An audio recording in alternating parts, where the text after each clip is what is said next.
전에 이런 뉴스가 있었어요. 어떤 할머니가 그 보이스피싱 사기를 당하게 된 거예요.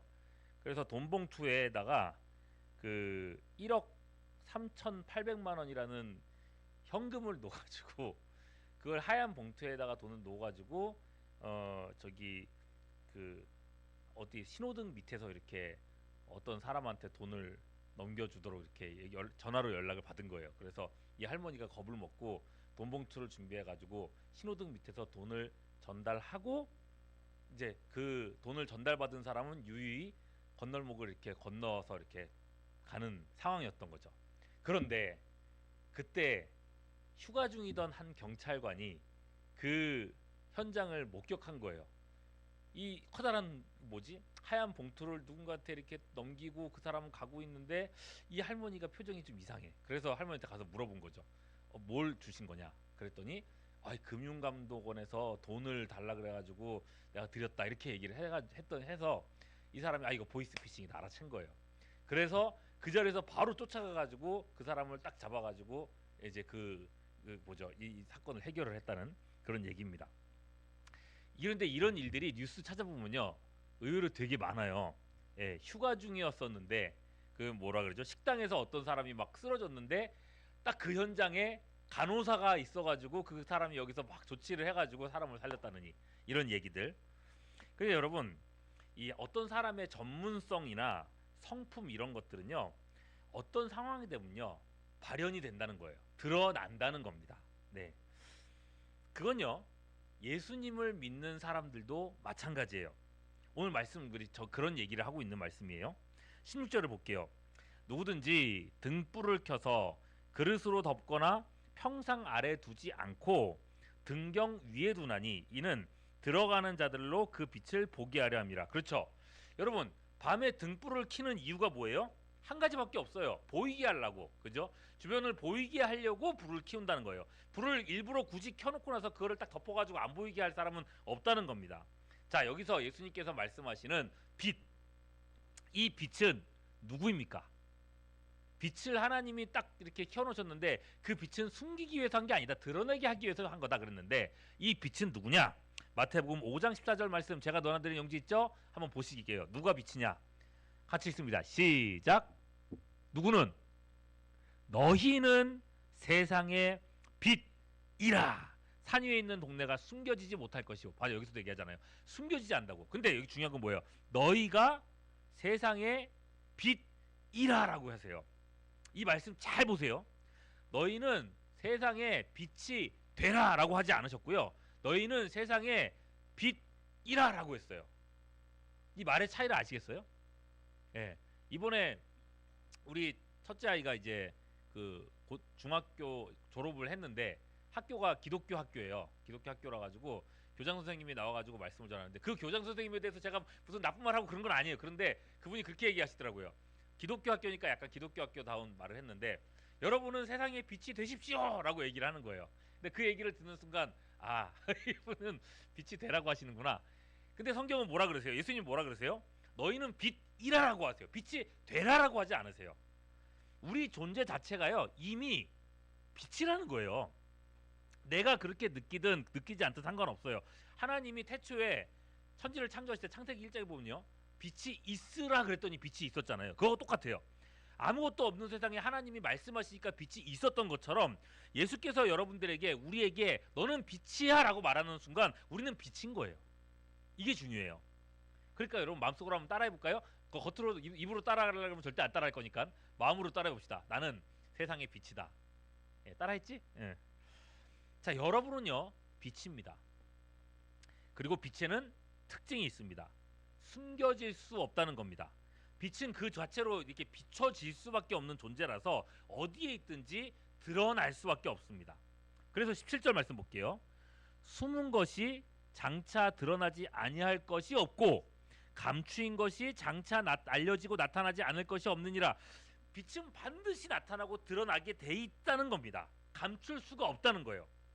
자, 여러분은 빛이고 여러분은 드러날 것이다. 빛으로 이렇게 말씀하시는데 이게 어떻게 들으면요 참 기분 좋은 말입니다. 나 같은 사람도 빛이래 라고 주님께서 인정해 주신 것처럼 느껴지니까요. 그런데 이게 어떻게 생각하면요 좀 겁나는 말이기도 합니다.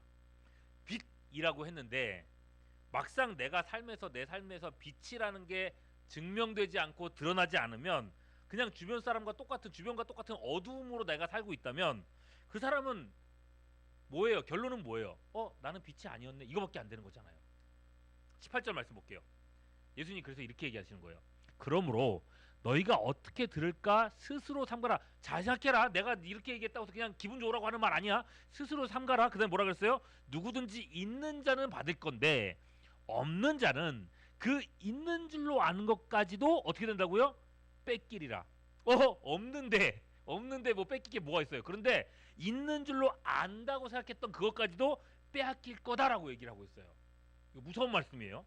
이게 무슨 말이냐면요. 우리는 어떤 사람들이에요?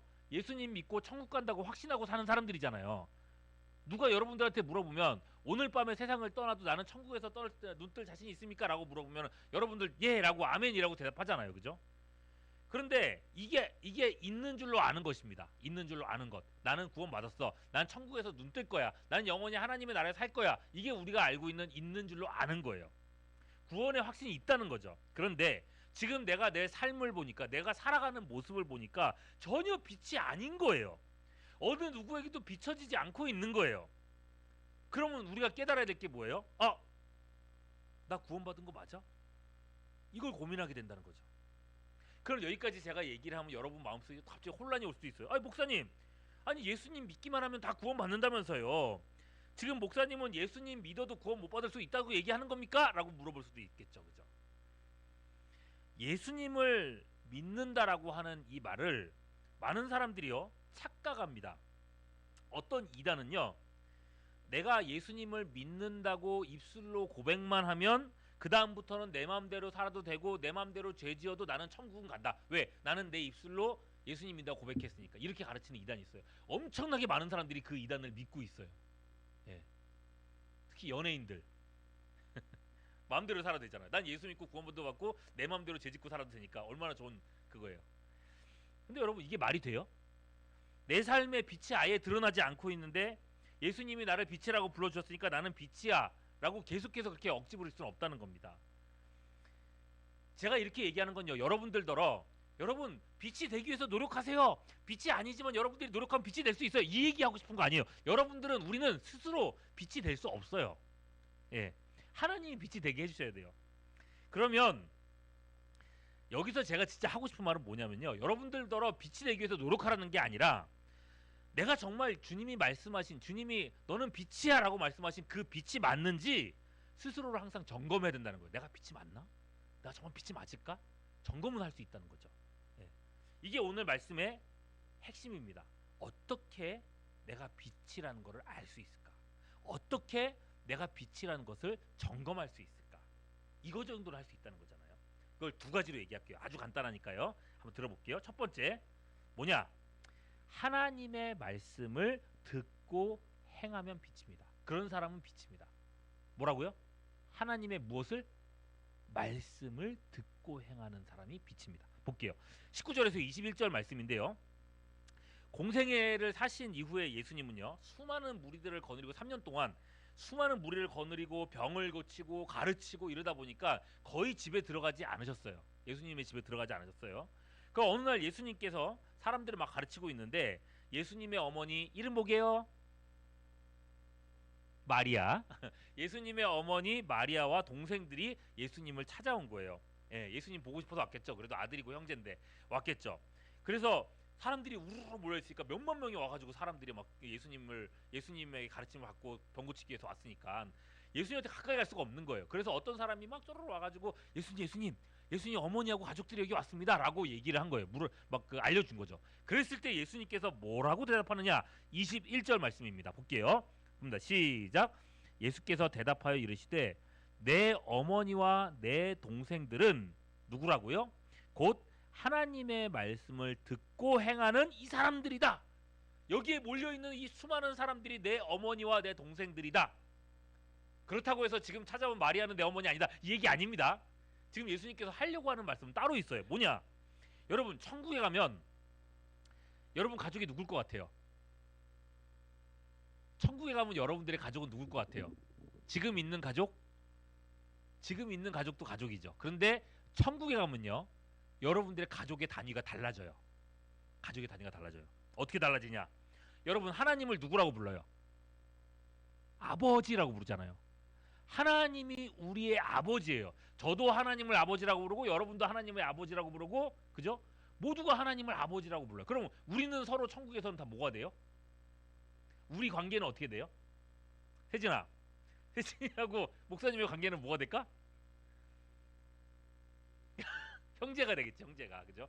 하나님이 다 아버지니까 우리는 다 하나님의 자녀고 우리는 다 형제가 되겠지. 우리가 다 가족이 되겠죠, 가족. 음. 그래서 교회에서 맨날 우리가 뭐라 그래요? 우리 교회 교인들끼리 서로 볼 때, 아 형제님, 자매님이라고 부르는 이유가 그것 때문이에요. 하나님이 아버지거든. 우리 모두의 아버지거든. 다른 말로 여러분, 우리 모두가 다 천국의 가족이란 말입니다. 하나님, 그러니까 어떤 말이냐면은, 누가 천국의 가족이냐, 누가 예수님이 부르신 빛이냐라고 묻는다면 어떤 사람들이에요? 하나님의 말씀을 듣고 행하는 자들이 내 어머니요 내 형제들이라고 말씀하셨던 것처럼 하나님의 말씀을 듣고 행하는 자들이 빛이라고 얘기하는 거예요. 이게 무슨 말이냐? 시편 119편 140절 말씀 같이 한번 읽어봅시다. 시작. 주의 말씀이 심히 순수함으로 주의 종이 이를 뭐 한다고요? 사랑합니다. 하나님의 말씀을 사랑합니다. 또 시편 119편 103절 주의 말씀이 맛이 내게 어찌 그렇게 단지요? 내 입에 꿀보다 더 단이다.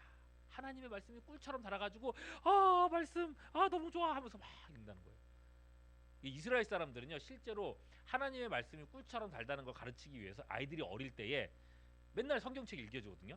성경책 읽을 때마다 애들한테 어릴 때, 정말 어릴 때, 아직 그 성경에 대한 감각이 없을 때에 꿀을 먹인대요. 실제로 꿀을 먹이면서 성경책을 읽어주는 거야. 그러면 애들의 머릿속에 성경책은 꿀이구나, 성경책이 달구나 라는 인식을 준다는 거죠. 자, 그렇습니다. 말씀을 사랑하는 사람, 내가 구원받은 사람이고 주님이 인정하시는 빛이 맞다면 당연스럽게도 하나님의 말씀이 너무너무 재밌고 사랑스럽고 달콤할 거라고 얘기하는 거예요. 다른 말로 내가 구원받은지 내가 빛인지 구원받았는지 확인할 수 있는 방법이 바로 이거라는 거예요. 뭐예요? 내가 정말 구원받았을까?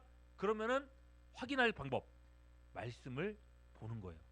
말씀을 공부하는 거예요. 읽고 배워보는 거예요. 그 말씀을 보는데, 배우는데 말씀이 점점 재미가 있어. 이게 하나님의 말씀이 이런 뜻이구나. 가까워져, 깨달아져. 그렇다면 그 사람은 틀림없는 빛이라는 겁니다. 무슨 말인지 알겠어요? 내가 구원받았는지, 내가 하나님의 사람인지 빛인지 점검하는 중요한 방법, 말씀을 읽어보는 거예요. 네. 자, 두 번째, 빛은 어떤 사람이냐, 어떤 삶이냐? 예수님을 의지하는 삶이에요. 다시 뭐라고요? 예수님을 의지하는 삶. 22절에서 25절입니다. 예수께서 제자들과 함께 배를 타고 호수를 건널 때였습니다. 예수님은 배 위에서 주무시고 계셨고 그 사이에 엄청난 폭풍이 일어났어. 배가 막 뒤집을 것 같아요. 우와, 뒤집히려고 그러는데 베드로 같은 어부 출신도 이 폭풍을 감당을 못하겠어요. 그래서 결국은 어떻게 합니까? 어떻게든 해보려고 하다가 예수님을 깨워요. 어떻게 예수님을 이때까지 잠들어 계신지 모르겠는데 예수님을 깨우는 거예요. 예수님, 우리 죽겠습니다. 우리 좀 살려주세요. 어떡해요? 라고 했을 때에 예수님께서 그들을 꾸짖으셨대요. 잠을 확 깨가지고 25절, 너희 믿음이 어디 있느냐? 야, 너희 믿는 사람들이냐? 믿는 사람들이라면서 지금 왜 이렇게 호들갑이냐? 라고 하는 거예요. 왜 예수님께서 이들을 꾸짖으셨느냐? 수많은 기적들을 예수님이 이미 보여주셨어요. 엄청나게 많은 기적을 행하셨던 예수님이에요. 예수님이 지금 배 위에 몸으로써 이렇게 눈에 보이게 함께 있을 때조차도 이렇게 두려워하고 겁내고 있다고 한다면은 나중에 예수님 승천하고 난 이후에는 예수님 눈에 안 보일 텐데 그때는 어떻게 살려고 그러냐? 너희 믿음 어디 있느냐? 이렇게 물어보는 거예요.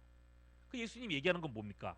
아무리 엄청난 폭풍 같은 어려움의 상황이 닥쳐온다 할지라도 너희들은 믿음으로 이 상황을 이겨낼 수 있어야 된다는 거예요. 예. 어떤 상황에도 예수님이 나와 함께 계셔. 예수님 나를 도와주실 거야. 이걸 믿음으로써 이겨내는 삶을 살라는 거예요. 이게 뭐예요? 빛의 두 번째 삶의 모습이라는 겁니다. 예, 두 가지. 이게 두 가지예요. 하나는 뭐였어요? 말씀을 읽어봐라. 말씀이 재밌고 말씀이 꿀같고 말씀이 재밌어지고 점점 말씀 가까워지면은 이거는 이 사람은 빛이 맞아요. 근데 나는 모르겠는데요. 왜? 말씀을 본 적이 없거든. 그러니까 이걸 점검해 본 적이 없는 거야. 예. 그리고 어려움이 닥쳤어요. 힘든 일이 생겨났어요. 그때마다 예수님 도와주세요. 이 사람 빛인 거예요. 예. 저는요, 여러분들이 틀림없는 빛이라고 믿습니다. 여러분들이 예수님을 믿고 오늘 밤에 세상을 떠난다고들 하나님의 나라에 눈뜨는 하나님의 백성이고 빛이라고 믿습니다. 그렇다면 여러분 이 말씀을 항상 기억하십시오. 에베소 5장 8절 말씀입니다. 같이 읽을게요. 자, 봅니다. 시작.